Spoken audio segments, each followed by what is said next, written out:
Señoras y señores, muy buenas noches, bienvenidos, feliz día para todos los trabajadores y para esta incansable trabajadora que es la señora Cecilia Bufflet. ¿Cómo le va? ¿Cómo le va? ¿Qué dice? El periodismo trabaja, el Día del Trabajador, estamos habituados a trabajar los feriados, así que acá estamos como todos los martes en vivo en el timón, ¿eh? Así es, hasta las 11 de la noche está con nosotros también un gran trabajador que es el Beto Valdés. Bienvenido, Beto, muy buenas noches. Feliz día también para ustedes, ¿eh? Bueno, y hoy vamos a arrancar con quién, sino con el ministro de Trabajo, en el Día del Trabajo, que lo tenemos justamente a Jorge Triaca con nosotros. Vamos y ya mismo, política. porque hay muchas novedades. Ministro, bienvenido. ¿Cómo va? Muchas gracias por estar con nosotros. Por favor. Y bueno, la novedad del momento es la reforma laboral, que ha resucitado. Parecía que el gobierno había olvidado esa agenda después de las peleas de fin de año y reapareció, digamos. ¿Por qué evalúan ustedes que políticamente, con toda la que se armó con las tarifas, es este el momento de meter la discusión de la reforma laboral, ¿no? Nosotros creemos que hay algunos temas que en la Argentina no se pueden dilatar más. Tenemos que construir oportunidades para los argentinos, esa es la demanda que nos exigieron nuestros votantes y aquellos que también no nos han votado, que están buscando un trabajo, que buscan mejorar la situación del empleo. Y para hacer eso tenemos que debatir qué forma laboral queremos. Cuando hay casi 4,5 millones de trabajadores en la informalidad, nosotros creemos que el debate sobre cómo formalizar trabajadores es esencial. Cuando se avecinan cambios tecnológicos, que muchas actividades ya los están viviendo, creemos que hay que darle un debate de fondo a los sistemas de formación profesional, como tienen otros lugares del mundo, que han sido exitosos en eso y que han enfrentado esos cambios tecnológicos, mejorando la capacidad de sus trabajadores.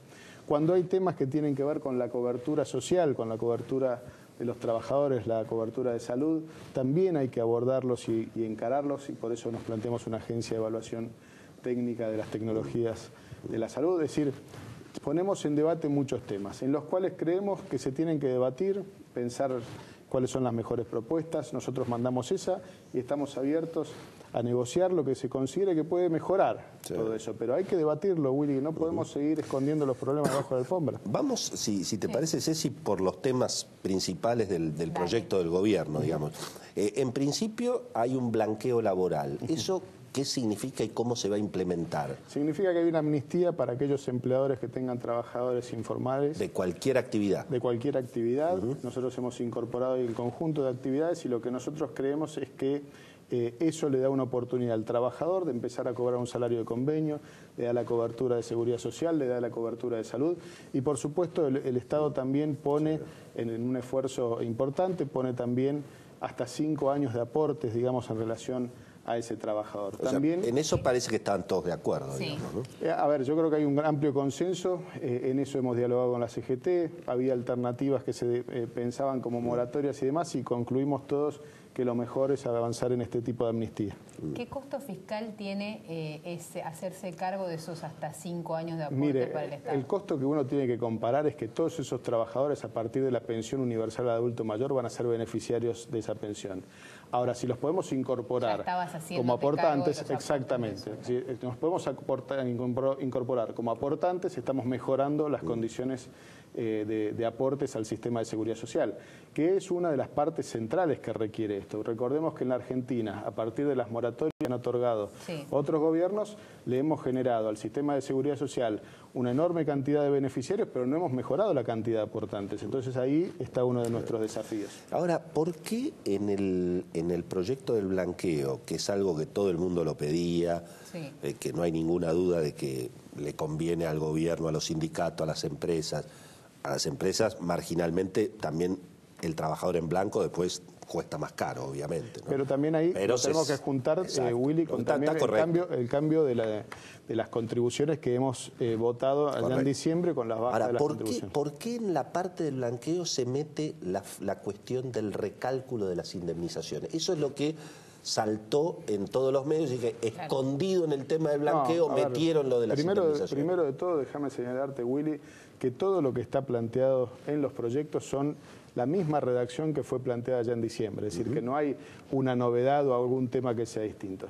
cuando uno plantea el blanqueo, también tiene que blanquear la previsibilidad para el empleador. Vos bien lo decís, tenemos que generarle previsibilidad al empleador y al trabajador. Es decir, para que el empleador pueda recuperar la dinámica de incorporar trabajadores, tiene que ser previsible cuánto va a ser, no solamente a partir de la paritaria lo que va a pagar en salarios, pero también cuánto va a ser sus costos, y uno de sus costos eventuales puede ser cuando se termina un vínculo laboral. Generar esa previsibilidad es parte de la tarea que nosotros queremos hacer. Proponemos un fondo de cese como tiene el sector de la construcción, pero es un fondo de cese que es voluntario entre las partes, entre el sector empresario, que entre el sector empresario y el sector sindical se ponen de acuerdo que constituyen un fondo de cese, y a partir de eso se define un aporte que hacen los empleadores a ese fondo de cese para que en el caso de que se termine el vínculo laboral, ese fondo de cese integra la indemnización al trabajador. Es decir, que le das previsibilidad al trabajador de saber que integrando ese fondo de cese no va a tener un litigio potencial porque el trabajador va a poder cobrar su indemnización de acuerdo a lo que corresponde. Pero justamente, como ese fondo de cese tiene que generar esa previsibilidad, es importante que determinemos esa previsibilidad con respecto a la indemnización. Hoy, dependiendo en la jurisdicción que estás en la Argentina, se te aplica, por ejemplo, el salario anual complementario o no en la indemnización. No es que el proyecto elimina las indemnizaciones. No, para nada, Willy, para nada. No simplemente lo que se discute es cuál es el cálculo del sueldo para calcular la indemnización. Exactamente, y déjame ponerte el ejemplo. Eso es lo que está en discusión. Exactamente, y déjame ponerte para darle más claridad. En algunas jurisdicciones se aplica el salario anual complementario, en otras no se aplica el salario anual complementario. Eso en castellano es el aguinaldo. El aguinaldo para determinar la jubilación. Bueno, esto lo que hace es tomar una definición. Y por supuesto que es discutible y el Congreso tendrá que definir. Es la más estricta también, digamos. Por supuesto, pero es la más clara también, porque es lo que tiene que incorporar esto. Tampoco baja las indemnizaciones a la mitad eso. No. En todo caso, reduce. Darle previsibilidad. Pero también es cierto que, sobre todo en los juicios laborales, no de los obreros, sino de los altos directivos, claro, la conformación del sueldo es el sueldo, más los premios, más el teléfono, más la cochera. Entonces, lógicamente, se conforman la vivienda está en algunos casos de y se generan. Tenemos que pensar. O sea, que no es un tema tanto de los sectores más bajos de la escala salarial esto, ¿no? Exactamente. Sí, el aguinaldo. Exactamente. Pero a ver, lo que nosotros tenemos que pensar en ese sentido, Willy, es en una pyme en la Argentina. Una pyme que tiene que enfrentar un juicio laboral que no tiene determinado su costo, porque se pueden incorporar cualquiera de estos conceptos que señalabas vos, puede cerrar y sacarle el trabajo al resto de los compañeros que estaban adentro de esa pyme. No tengo ninguna duda. Hoy no se contrata, hoy en la Argentina no se contrata por el terror al juicio laboral. Exactamente. Eso es así. Esto claramente va a dar previsibilidad. Y cuando das previsibilidad se acaba el litigio. Nosotros tenemos que ir a un sistema laboral que fomente el consenso, que fomente la cooperación entre las partes y no que fomente el conflicto. En la Argentina, en los últimos años, de los últimos gobiernos, se favorecía el conflicto. Y favorecer el conflicto no genera más oportunidades para los trabajadores. Obviamente, el juicio laboral termina siendo 40% para el trabajador y el resto, abogados, peritos, amigos, testigos. Esta es la realidad. Ahora, ese fondo de cese lo constituye el empleador. Exactamente. Y eso a partir de una determinación la indemnización como el total el mismo criterio de indemnización, pero en vez de pagarse la indemnización una sola vez, se paga todos los meses, se hace un aporte que se calcula en base al nivel de rotación que tiene esa actividad. Hay actividades con un nivel de rotación alta, como en la construcción, entonces pagan un aporte de hasta el 8%. Hay otras actividades que tienen un nivel de rotación mucho más baja, entonces van a pagar una alícuota mucho menor. También va a haber penalidades para aquellas empresas que despiden más trabajadores que el promedio, van a pagar más alícuota, porque si no, también queremos generar que no haya incentivos a despedir a la gente, sino que también se conserven las dotaciones, pero entendiendo, y esto es muy importante, que le demos previsibilidad tanto al trabajador, porque el trabajador también, muchos trabajadores enfrentan juicios que llevan 3 o 4 años, que no saben cuándo y cómo los van a cobrar. Explícanos, y ya enseguida volvemos a la política con Beto, explícanos otras de las partes de la reforma. ¿Qué es esta bendita agencia de tecnologías médicas? ¿Por qué es tan importante eso y qué es lo que se discute ahí? Tanto para el Estado como para las obras sociales y las prepagas, hoy hay una cultura que a través de medidas cautelares se lo obliga muchas veces a estos organismos, tanto al Estado nacional o provincial o a las prepagas o también a las obras sociales, a establecer un medicamento o un tratamiento que en muchos casos no está ni aprobado por el PMO ni aprobado siquiera por el ANMAT. y en muchos casos esos tratamientos son de cifras... al PAMI también, por supuesto, son de cifras enormes. Hay uno, por ejemplo, un medicamento que sale $700.000. A una obra social pequeña o mediana lo vuelca. Eso le hace perder, digamos, la posibilidad de financiar todo lo habitual. Entonces lo que hace esta agencia es determinar si ese tratamiento es homólogo a otro tratamiento que tenga otro costo y otro valor, digamos. Entonces ahí va a estar esa agencia determinando para que la justicia, cuando hace una evaluación de esto, tenga un solo criterio y un criterio válido. El tema de las pasantías o del nuevo régimen para las prácticas laborales, ¿eso también está en el proyecto? Ese es otro proyecto. ¿A quién va a beneficiar eso? Mira, Willy, hoy en la Argentina el 50% de los jóvenes que no terminan el secundario. Sí.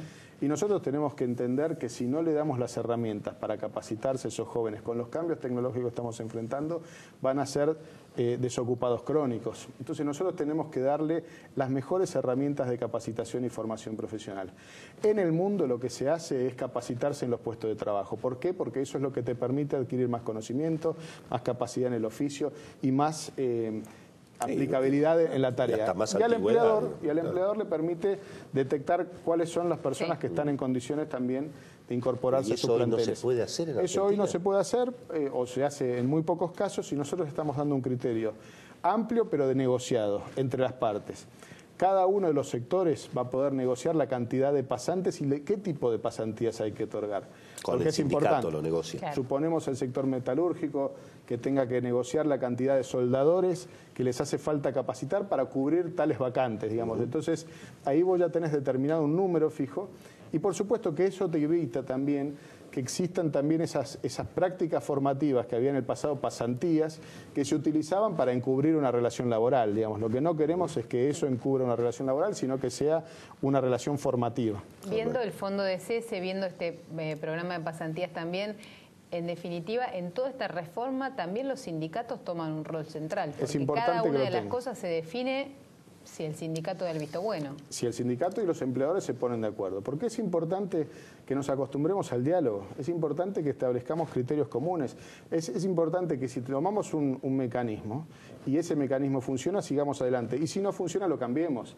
Tenemos que acostumbrarnos a que esa dinámica es la que nos va a plantear el sector productivo y el cambio tecnológico y la competencia con otros países del mundo.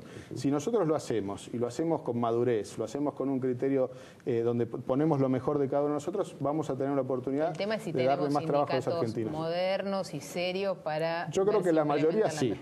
Yo creo que la mayoría están mirando los cambios en el mundo, están preocupados por ello.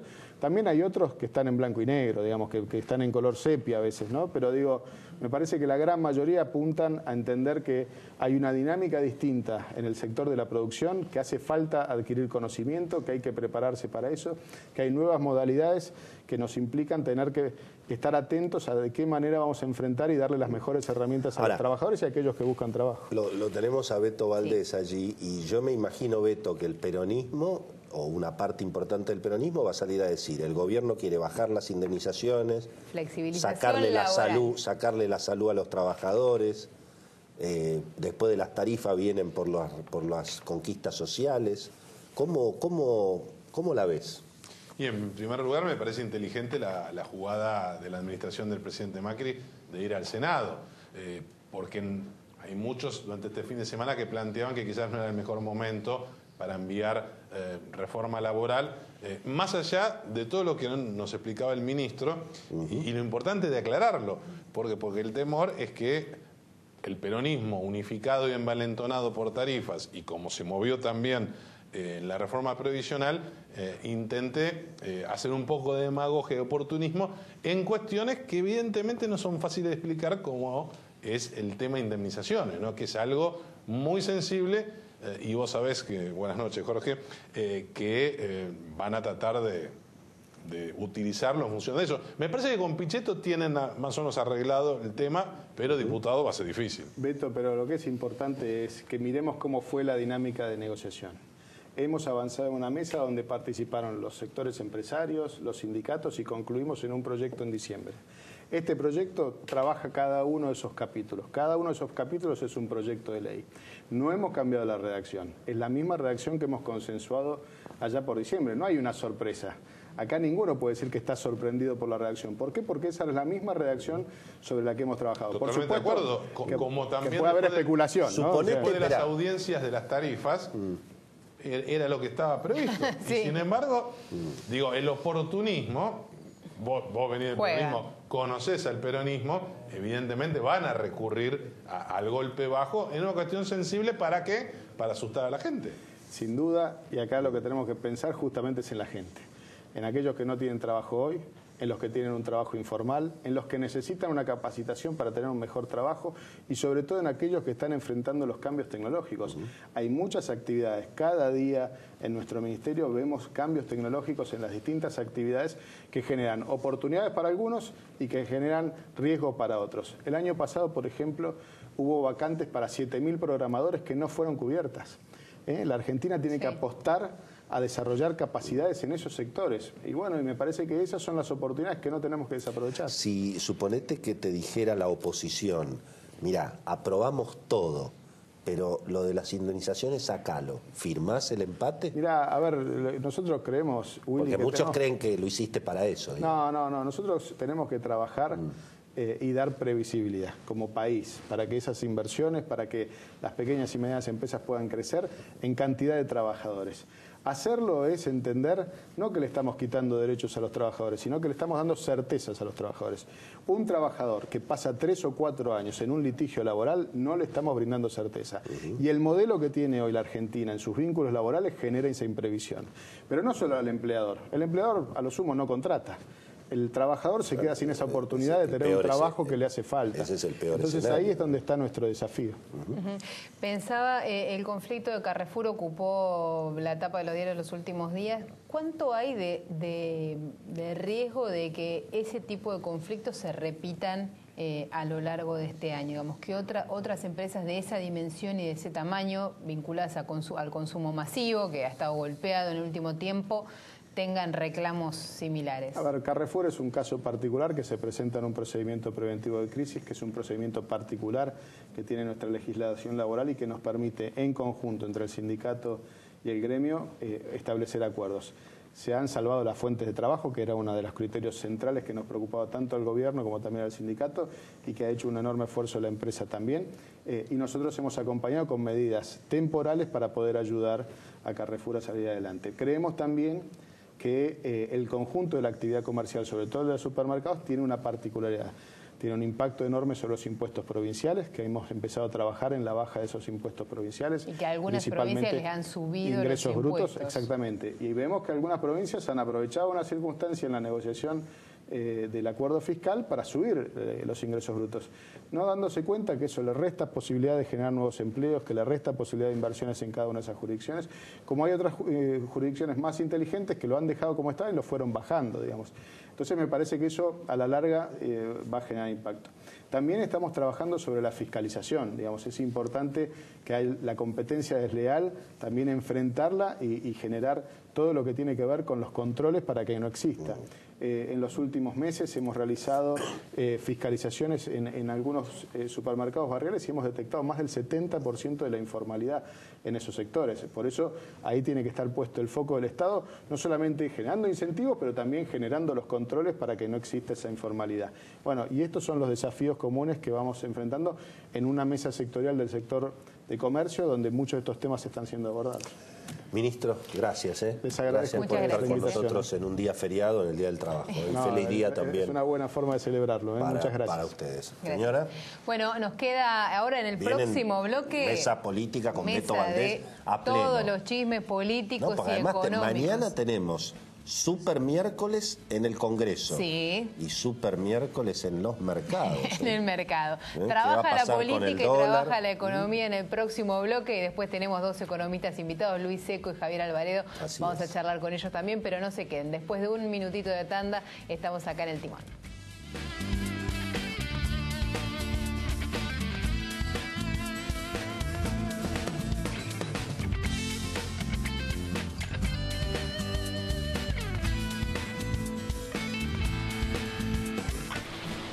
¿Qué es crecer para vos? ¿Pudiste entrar, Abu?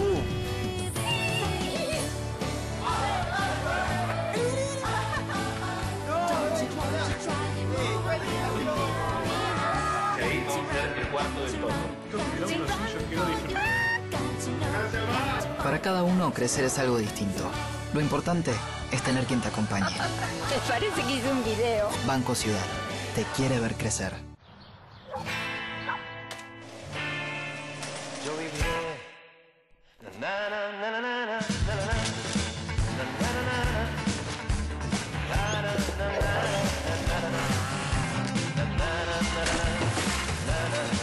Yo viviré. Hoy es un buen día para empezar a separar los reciclables.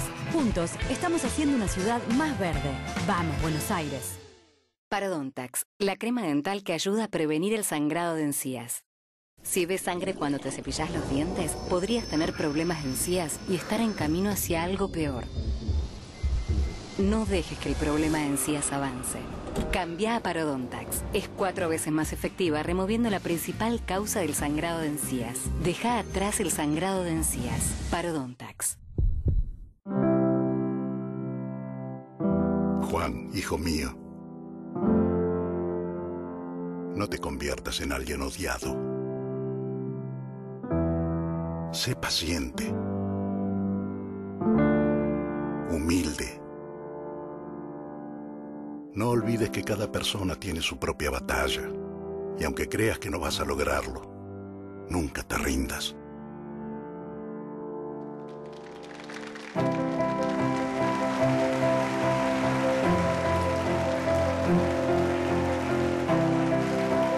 Lo mejor de vos queda para siempre.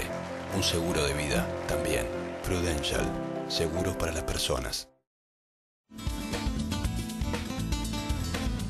Bueno, muy bien, señoras y señores, muchísimas gracias por esperarnos. Aquí estamos, en el timón, en vivo. En vivo. Y bueno, mañana abren los mercados, señora. Mañana abren los mercados y hay que ver qué pasa. Hoy no fue un gran día local, sí, internacional, ¿no? ¿Qué es lo que sabemos? Es decir, sabemos que la tasa de interés está subiendo en Estados Unidos y eso hace que suba el dólar a nivel internacional. Hoy subió el dólar contra el euro, subió un poquito la tasa de interés. Eso no es lo mejor para Argentina. Es decir, que el frente afuera sigue inestable de alguna manera, aunque tampoco tan dramático. Incluso las acciones argentinas el lunes, ayer, tuvieron un día más o menos interesante en Estados Unidos, con poco volumen obviamente, por las señales que dio el presidente Macri de que no le van a doblar el brazo con el tema de tarifas, esta idea de que eventualmente si el peor escenario el presidente veta, ahora vamos a hablar con Beto Valdés obviamente de todo eso, pero después está el frente local,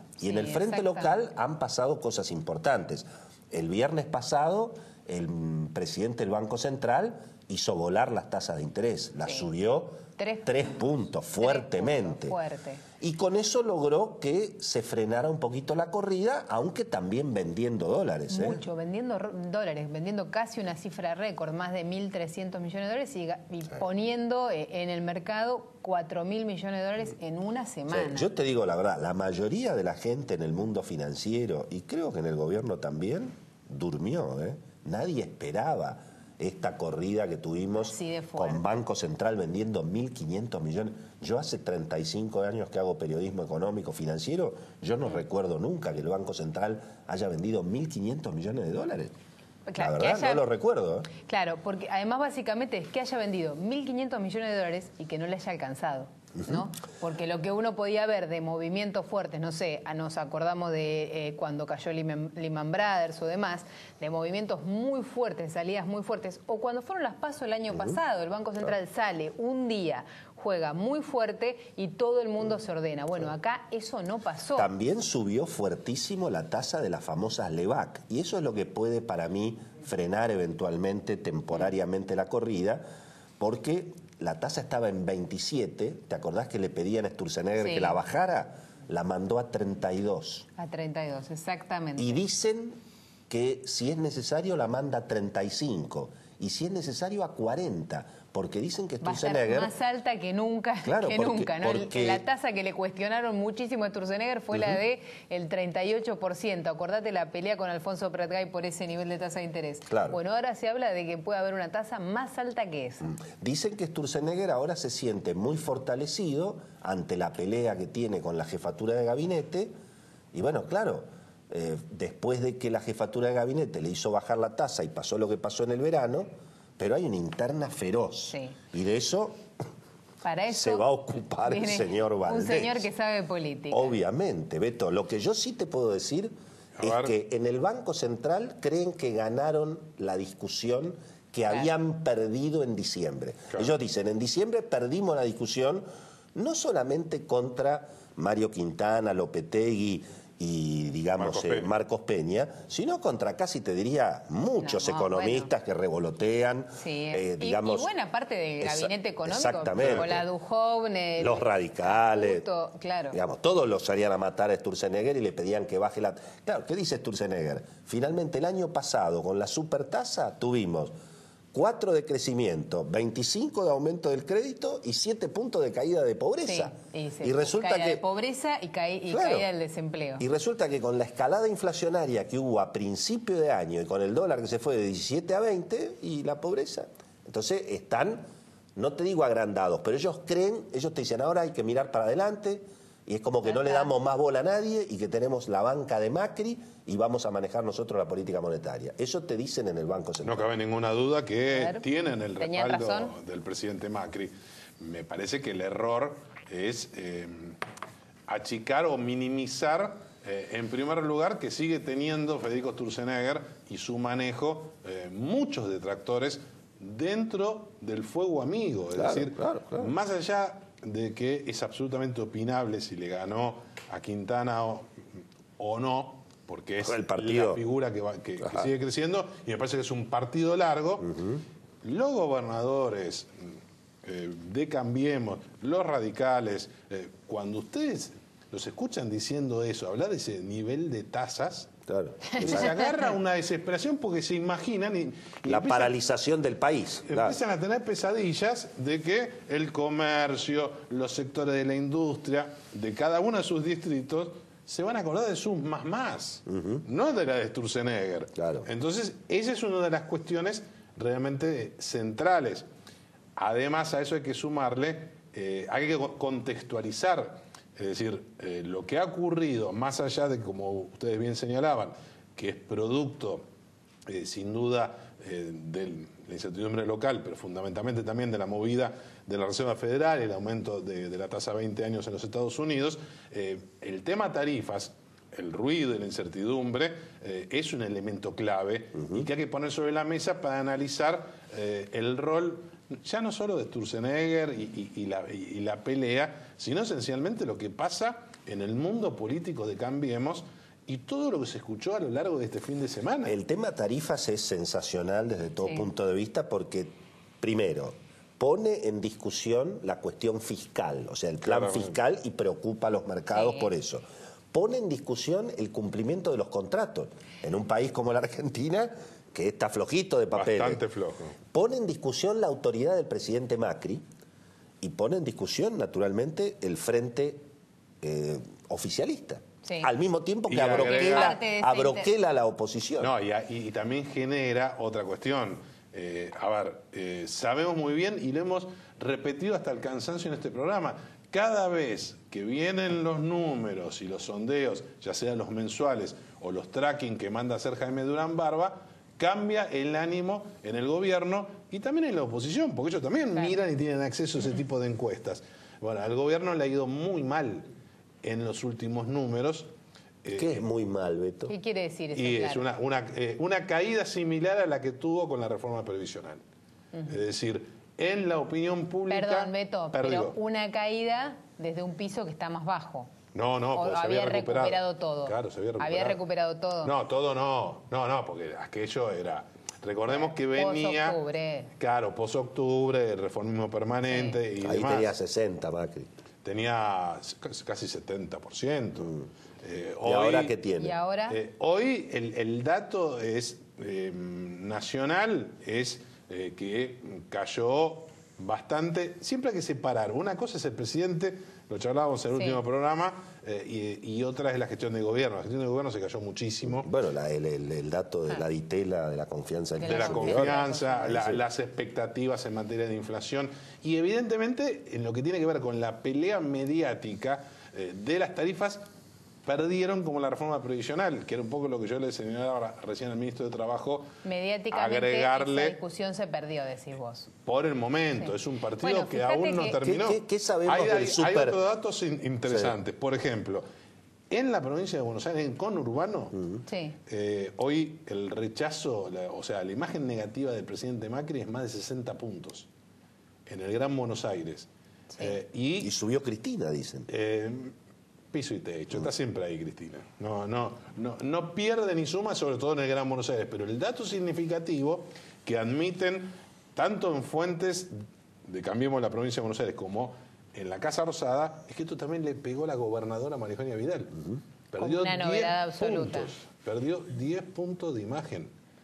Es decir, en 3 semanas. ¿Qué sabemos del super miércoles legislativo mañana? En principio... ¿Qué chances tienen ahí? La oposición podría aprobar en diputados, ¿no? Primero recordemos, todavía quedó pendiente de la semana pasada de pasar a hacer el paso lógico, previsible, de que este proyecto, para estar aceptable y tratarse en el recinto, tiene que pasar por más comisiones.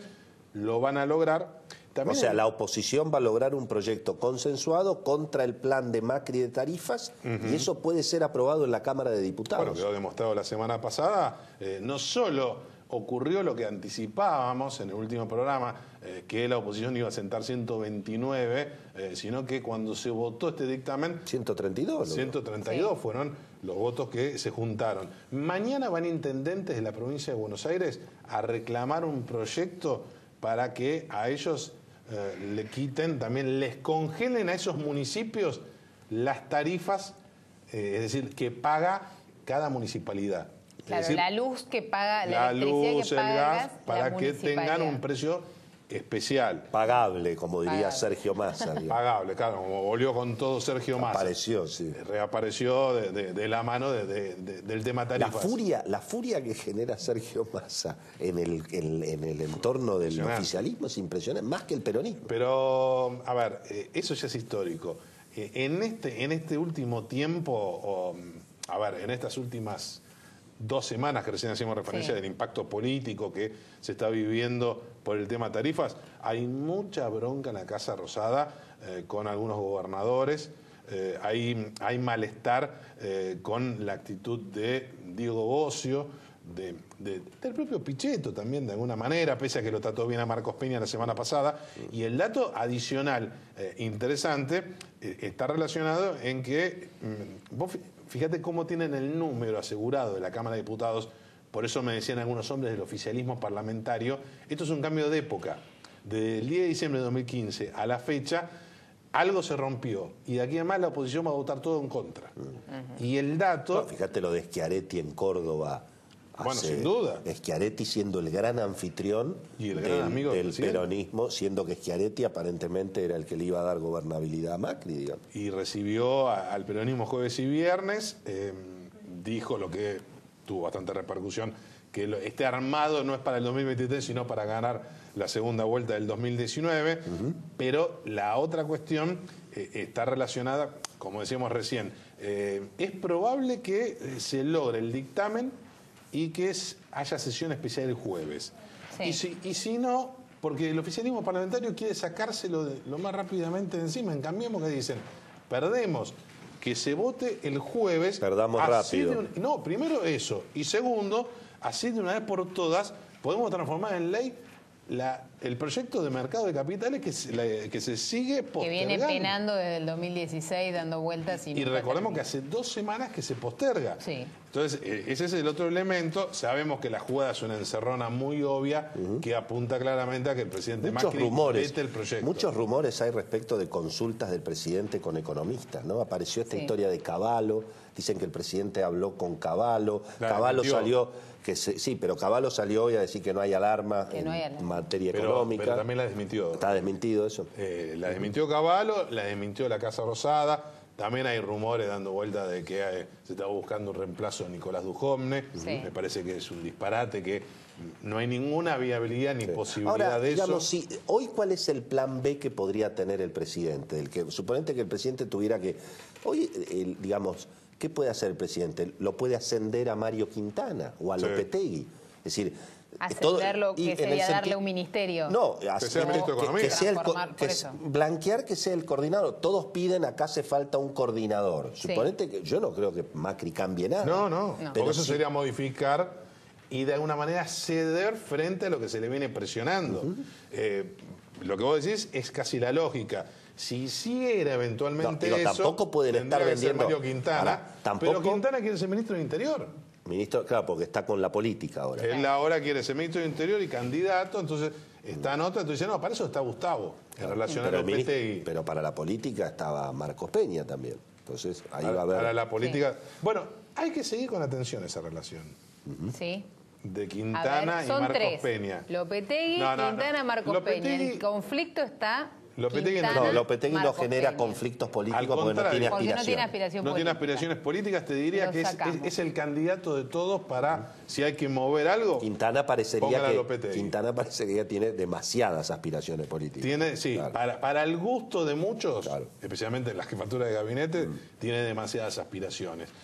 A ver, no digo que estén peleados ni nada por el estilo, pero hay que seguir con atención, porque en definitiva los dos han logrado ingresar al despacho presidencial, tienen influencia. Tampoco se puede estar un mes vendiendo $1.000 millones por día. Es decir, no, absolutamente. Hasta ahora se supone que mañana, con la fuerte suba de tasas, con las señales en el sentido del Banco Central, bueno, se podría acomodar la situación. Pero los problemas siguen existiendo. El déficit fiscal sigue existiendo, el problema político sigue existiendo. Y eso tiene ¿Qué pasa en mayo? ¿Qué pasa la inflación, a fin de mayo si la inflación no es como se comprometió Sturzenegger? No, me parece que el problema de la inflación, lo que dijo Sturzenegger es que si la inflación a fin de mayo es alta, él redobla la apuesta con las tasas. Y ahí vienen esos niveles de tasa de los que hablamos. 50, 60, si están magando con 40. Yo digo que hay que mirar también ese tema respecto, a ver, no digo que esté en duda la permanencia de Sturzenegger, pero me parece que perdería un crédito importante. Ahora, ¿pero cuál es el plan B? Les hago una pregunta. Acá lo que está pasando un poco, ¿no es que también con el conflicto y con la falta de resultados, también la interna dentro del gabinete explotó y entre ellos se van dinamitando como en el fútbol? Y los radicales, obviamente, que están tratando de influir, aprovechar este momento de debilidad o de aparente debilidad política, porque recordemos, y que no lo dijimos, porque la gente se asusta cuando hablamos de números, por más que esté mal el presidente y haya incluso afectado el tema tarifas a la gobernadora María Eugenia Vidal, nadie, ningún sector político saca algún tipo de rédito. Es decir, es un fenómeno y un activo realmente impresionante que tiene el oficialismo, que es que por más errores que cometa y que haya pérdida de crédito o de confianza momentánea, no sabemos si es el estilo, como dice Willy, de Mirta Legrand, claro, el efecto no es un año electoral. El efecto Mirta Legrand. No hay nadie que aparezca como una alternativa, y mientras eso no se vislumbre, el escenario sigue siendo bastante favorable para el presidente, más allá de los muchos problemas que hay. Bueno, en el próximo bloque vamos a tener gente que sepa. Vamos a preguntarle de economía a la gente que sepa, exactamente. Está Javier Alvaredo y está también Luis Seco para hablar de economía. Todo el debate se sigue a través de Twitter, @eltimontv. Pueden seguir el debate hasta a través de esa red social. Antes y de si tienen paciencia, ¿tiene algo para contarnos antes de meternos en la economía? Exactamente. Mira, si viajás después de 1000 horas de viaje, llegás al aeropuerto y cuando querés conectar, llamar a un Uber o conectarte a Google Maps, no tenés datos, no tenés terror a conectar los datos cuando estás fuera del país y obviamente el Wi-Fi público no anda ni para atrás. Ahora con Claro no tenés más ese problema porque tenés roaming América incluido en todos los planes desde 4 gigas. Entonces, si viajes donde viajes, en toda América navegás con tus gigas, los gigas de tu plan, sin ningún problema y hablas y mensajeás a precio local. Ya lo sabés, si te vas de vacaciones, tenés que tener un plan Claro para conectarte. Si ya sos cliente, podés llamar al asterisco 611 y te cambias de plan ahora. Si no, te comunicas al 0800 123 Claro y pedís pedís tu plan con roaming América incluido desde 450 pesos por mes. Claro, es simple. Muy bien, estoy pensando en organizar un viaje para probar todo esto. Yo ya lo probé, funciona. Bueno. Está bueno, no te cobran nada más, viste, ya sabes cuánto sale. Después de la tanda, entonces, hablamos de economía con gente que sabe. Javier Alvaredo, Luis Seco, dos economistas amigos de la casa, para hablar en el timón de la economía.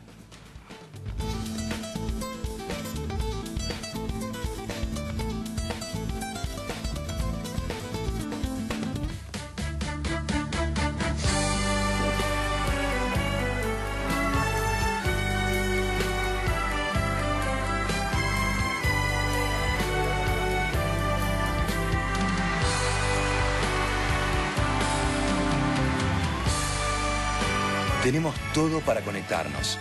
Movistar ahora también es internet en casa y teléfono fijo. Elegí móvil, internet y fijo. Movistar, elegí todo.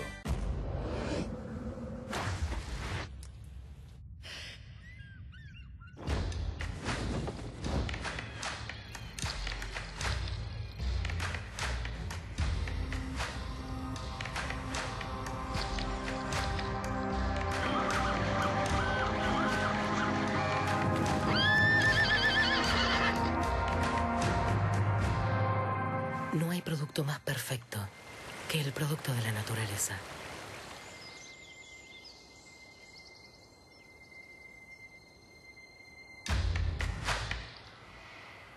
Villavicencio, naturaleza intacta. Provincia Seguros te presenta su nueva app. Bájala y tené lo que necesitas a un dedo de distancia. Accede a tus pólizas, a la tarjeta de circulación y Mercosur, siniestros, denuncia y seguimiento online, asistencia al vehículo. Planificás y manejás tu tiempo porque sabés al instante dónde está el auxilio y mucho más. Todo lo que necesitas a un dedo de distancia. Nuestro compromiso es con vos. Provincia Seguros, una empresa del Grupo Provincia. Lo que te hace linda está en vos. Porque está en vos la frescura.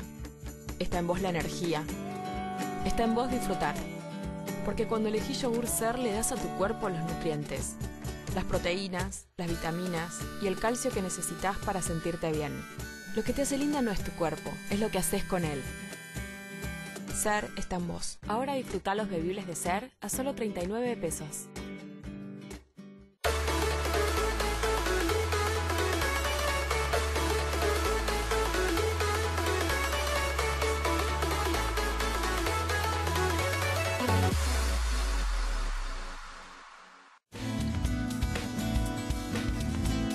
Bueno, muy bien, aquí estamos en el tercer bloque de El Timón. Hemos convocado a la gente que sabe, economistas, buenos amigos, el doctor Luis Seco y el doctor Javier Alvaredo. Muchachos, bienvenidos. ¿Cómo les va? Muy buenas noches, feliz día. Además, feliz día. Grandes trabajadores también, obviamente. Bueno, la pregunta básicamente sería para los dos esta, es decir, el plan del gobierno para llegar al 2019, con todo lo que está pasando, tanto en el frente político como en el frente financiero, con esto de que, bueno, posiblemente la tasa de interés sea un poco más alta y por ahí el tipo de cambio, o la inflación sea un poco más alta, ¿se modifica, cambia, puede llegar el gobierno de acá al 2019 con piloto automático en esta situación? ¿Cómo la ven?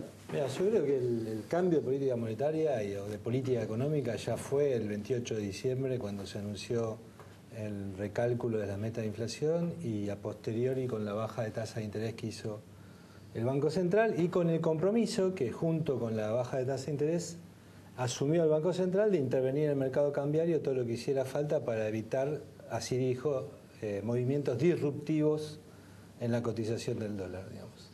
Me parece que lo que vimos esta semana es básicamente eso, ¿no? Una intervención masiva del Banco Central para evitar esos movimientos. La semana pasada ya. Perdón, sí. La semana pasada, sí.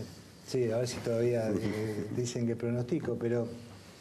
Y el aumento de tasa de interés ahora viene, digamos, de la mano de esa necesidad de recomponer expectativas en un contexto, yo el otro día decía que es el periodo de mayor incertidumbre de todo el gobierno de Mauricio Macri en materia económica y política, ¿no? Un poco lo que comentaban ustedes en la mesa anterior. Entonces, este aumento de tasa de interés parece que es algo diferente, que hay un cambio en la política, pero me parece que recupera el Banco Central algún grado de libertad que había perdido y que con esto tiene una chance un poco mayor de llegar, como dijiste vos, sin demasiado turbulencia, pero me parece que todavía, digamos, hay que esperar la reacción del mercado y la reacción de la política. Mira, si para mí lo más importante fue después de la suba de tasa de interés que empezaron estos rumores de, no sé si impulsados por jefatura de gabinete o por qué parte del gobierno, diciendo en realidad se trató de un movimiento no consensuado, fue el Banco Central el que tomó la decisión.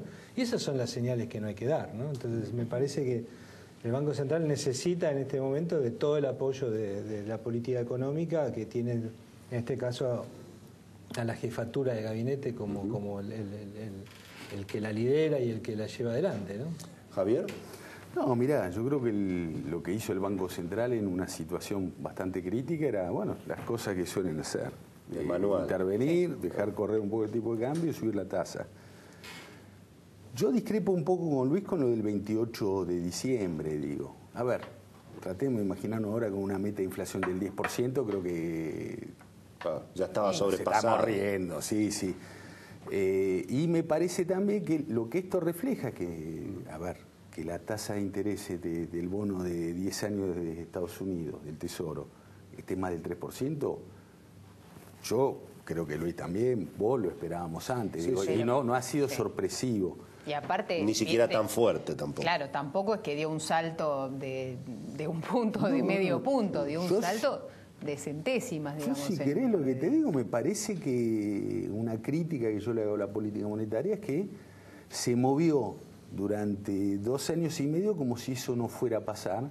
Y la verdad es que tenemos un problema de vulnerabilidad por las cuentas externas, con 5,5 puntos, 6, 5, lo que quiera, alto, que lógicamente hace al país más vulnerable. Y hoy yo te digo, Willy, vos me preguntás, Cecilia, tipo de cambio, ¿está bien? Yo te diría que está atrasado. Y sigue estando atrasado. Sí, todo el mundo. Pero eso cualquiera lo sabe. Y con esto vamos a ir, no hay ninguna duda. Vamos a ir a la zona donde el gobierno, de alguna manera u otra, dijo que el tipo de cambio está atrasado, que la tasa de interés real, 12, 13 puntos, estamos hablando. Pero Javier, lo que pasa es que si querés recuperar tipo de cambio, no podés. Vos fijate lo que pasó. Porque tu conflicto de inflación va a ser más alto. Claro, pasó el dólar. Una situación como esta. No, pero a fin de año pasó el dólar de 17 a 20 y nos comimos una inflación. Es como que no, estamos en una trampa que no se puede salir del atraso cambiario, me parece. Me parece que tiene que haber algo más amplio que el Poder Ejecutivo en esto, ¿no? Digo, me parece que tiene que haber una convocatoria a los sectores, a ver cómo salimos de esto, que claramente es no sé si es el huevo o la gallina. ¿Y vos crees que de acá al 2019, o por lo menos en lo inmediato, con qué se va a pagar esta situación? ¿Se paga con menos nivel de actividad, con más inflación? ¿Cómo la ves ahí? Me parece que el gobierno había apostado a más nivel de actividad, un poquito más de inflación, y ahora, bueno, vamos a depender de lo que pase en el mercado internacional. A mí me preocupa mucho el cansancio, ¿no? Yo creo que... ¿Te preocupa el cansancio, la fatiga? La fatiga del ajuste. La fatiga del ajuste, sí. Yo creo que un poco que nunca termina de sí. Claro, digamos, no, ya que ya estamos fatigados. Digamos, llevamos 2 años y pico, digamos, discutiendo los mismos temas, no salimos de estos temas. Vos venís acá y me preguntás, Luis, ¿llegan hasta la próxima elección? Es como que todo se resuelve hasta la próxima elección. Y me parece que eso, desde el punto de vista tanto de la política económica... Eso lo preguntamos porque acá con el señor Valdés estábamos hablando hace un ratito que no vemos que el presidente vaya sin rumbo, claro, un cambio. Que tenga un problema. No lo vemos al presidente haciendo un cambio significativo. Yo estoy de acuerdo con ustedes, no sería para nada prudente hacer un cambio. Nuestro colega Carlos Meconian, la idea esta del plan perdurar, ¿no? Que te lo he escuchado hablar muchas veces contigo también en el programa de Longobardi y demás. Me parece que esta idea de perdurar a la gente... Pero es perdurar para ganar las elecciones. Para ganar las elecciones, sí, pero la gente que lo ve dice, pero ¿cuánto más me la tengo que bancar, digamos? Porque vos fíjate, este año, a lo largo de todo el año, cada vez que veamos una tasa de inflación, va a estar entre el 23,5% y el 25% anual. O sea, abril contra abril, mayo contra mayo, junio contra julio, julio contra... O sea, el interanual va a dar siempre entre 23,5 y 25. Y en un momento vas a decir, bueno, pero vos tenés que mirar para adelante, ¿no? Lo que importa es la tasa de inflación que viene, y es lo que nos dijeron, es lo que venimos diciendo, incluso nosotros, decir, che, ya va a llegar, y uno ve que no llega y la gente dice, no, pará, dame otra. Bueno, pero digamos, el gobierno plantea o espera que como mínimo sea más baja que el año pasado la inflación. Bueno, eso también hoy está en la discusión. Dice que no necesariamente, ahí, claro. No, pero digamos, aunque sea, digamos, Willy, si fue 23.8 y este año es 22.5, ya estamos la misma. Lo redondeas en 23, ya lo doy. Y aparte para lo que se siente. Entonces yo lo que creo es que, digamos, me parece desde el punto de vista de la formulación de la política económica, para volver al tema que planteaba Javier, yo digo, mirá, a mí me preocupó mucho lo del 28 de diciembre porque vos tenías Se le dio mucha importancia a que Sturzenegger estaba presente. Bien, pero el punto clave, importante era eso, a veces digamos, que estaba presente, no estaba presente. Hay cosas que son muy importantes de la señal, pero lo más importante es que se puso en duda que el objetivo prioritario del gobierno era desinflar. Se puso en duda. Yo puede ser que la meta que no cumplís y cambiar, pero se puso en duda. Bueno, pero hoy estás igual de lejos de la meta que lo que estabas en diciembre. Porque hay una parte obvio. de la cátedra económica, que yo creo que Javier está en esa línea, que supone que, digamos, estaba en riesgo la actividad económica. Y lo único que este modelo gradual, que se supone que va a converger a la larga, es si se crece. Y yo creo que la crítica que se le hacía a Sturzenegger, ¿cuál era, Javier? Que no crecemos. Que y ahí, año entrabas y ahí Sturzenegger hoy te dice, si Sturzenegger estuviera acá, dice, ¿cómo no crecemos? Crecimos un montón el año pasado. Bueno. Y mirá lo que hicimos cuando lo dimos vuelta. Willy, con esta inflación... Sí, dale. No. Disculpame, Luis.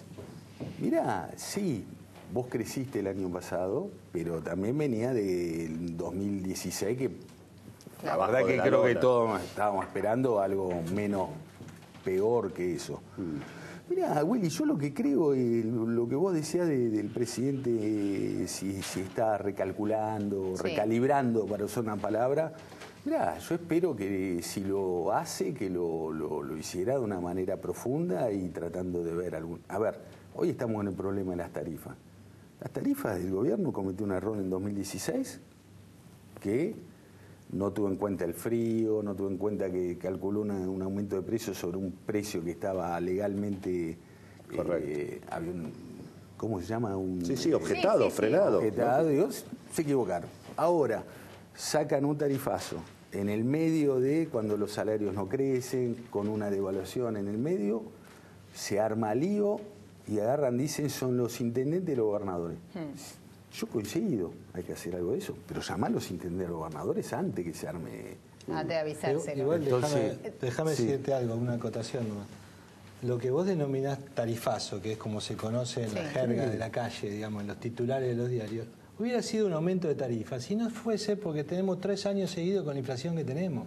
Obviamente. O sea, el tema de la inflación, eso es lo que yo te digo, el cansancio. O sea, ¿por qué el ajuste tarifario ahora lo llamamos tarifazo? Porque estábamos cansados del tema de la inflación, la sociedad está cansada. Entonces dice, ¿hasta cuándo? Entonces me parece que el tema está bien, ahora ya es tarde, ¿no? Haber pensado por qué no se hizo antes. Pero hay una cosa que es una obviedad, los aumentos de tarifas generan inflación. Eso también es una obviedad. Bueno, y si lo haces gradual va a ser a lo largo de 3 años. ¿Qué quieres hacer? Bueno, por eso es una obviedad, perdóname, que el Banco Central no lo veía tan obvio. O sea, cuando asumió este gobierno, el Banco Central decía que no había pasaje a precio de la devaluación, que no había impacto de primera ronda ni de segunda. Y bueno, y estuvimos y que podía flotar a los 4 meses, podía flotar. Cuando flota para abajo es bueno, pero pensá que la solución. Cuando entra la guita, todo flotamos. Cuando entra todo flotamos. Pero ahora está. El problema es cuando es más difícil. Quiero pensar en mirar un poquitito hacia lo que queda esta semana. Esta semana que pasó, Luis, de 4.000 millones de dólares puestos sobre la mesa del mercado central y demás, ¿puede volver a repetirse? ¿Es peligroso que si se repite? ¿Cómo te imaginas cómo tenemos que mirar esta semana? No, ¿cómo te la imaginas?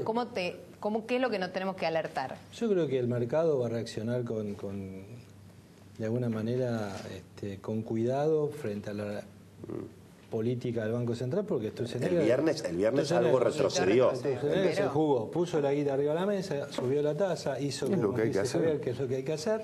Y me parece que ahora apostarle en contra al Banco Central cuesta mucho más, digamos. Debería haber terminado ahí. Yo no digo que, digamos, va a haber algún coletazo, puede haber algún residuo de gente que todavía...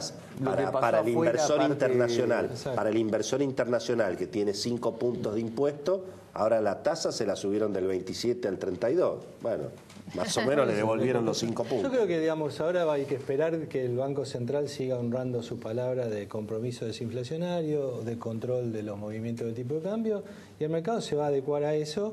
Evidentemente, digamos, yo te escuchaba recién, nunca lo vimos en la vida, tanta guita, tanta venta de reservas en un día. No, pero claro, cuando lo veíamos antes, yo te recuerdo, por ejemplo, cuando entraban las LEVAC. Cosas que vivimos juntos, por ejemplo, que compartimos por la edad que tenemos. El plan Primavera, Machinea en un día vendió mucho menos que Sturzenegger el otro día, pero vendió el 80% de la reserva que tenía el Banco Central. Digamos, ¿no? Entonces, lo mismo que vendió Cavallo cuando salió a defender por primera vez la convertibilidad. Vendían tamaños de reserva que comparado con el total de reserva eran números gigantescos. Hoy lo que vende el Banco Central comparado con las reservas no son una envergadura tan grande. Acá como en el caso de Cavallo veníamos del plan Bonex. Acá lo importante es la cantidad de pesos que hay para ir a atacar el Banco Central. Ahora hay mucho más peso que antes. Permitimos una nota al pie. El Banco Central debería vender futuro también, ¿no? En circunstancias normales, digamos, pero bueno, venimos de problemas. Pero que no tiene nada que ver en este caso. No tiene nada que ver. Vos te escuché ya varias veces recién, estás hablando de que se necesita un acuerdo político. Sí. Para resolver la economía, estás diciendo eso. Yo creo que es obvio, digo, un acuerdo político y sectorial. De nuevo, yo no me voy a poner a dar consejos al presidente, al jefe de gabinete, ganaron 2 elecciones.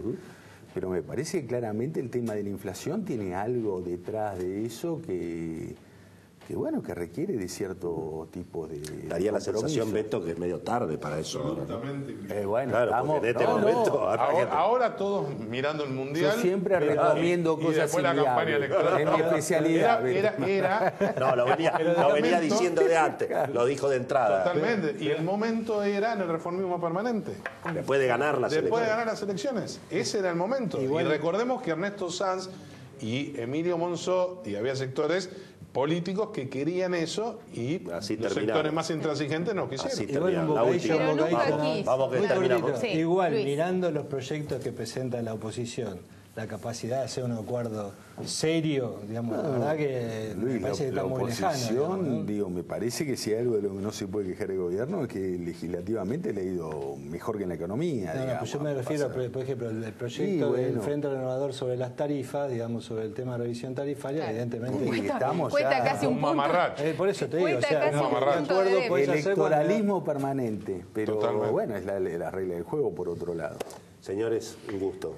Muy Muchas interesante. gracias. Si se venden muchos dólares esta semana, la semana que viene lo llamamos. Obviamente, naturalmente. Que sea culpa de ellos. ¿Qué va a hacer? Bueno, ¿tiene algo para contarme antes Tengo para contarles antes de irnos a la tanda. ¿Sabían que con la app de Mercado Pago pueden recargar el celular, cargar la SUBE, pagar los servicios y enviar dinero a sus contactos? Descargala ahora y empezás a operar directamente. Le puedes enviar dinero a todos tus contactos directamente desde tu teléfono moviendo solo un dedo. Mercado Pago transforma tu forma de comprar y pagar. Nos queda un bloque, señor, ¿no? Sí, el último, sí, señora. ¿Tiene chismes? Tengo alguna que otra. Tengo una cosa que es espectacular, se los voy a contar. Hacen falta camioneros. Mirá vos, tienen una salida laboral, después les doy el detalle. Hacen falta, me lo contaron los empresarios, es espectacular la historia. Mira, hay, parece que hay oferta de empleo. En el próximo bloque, es el Día del Trabajador, así que quédense ahí, el último bloque del Timón.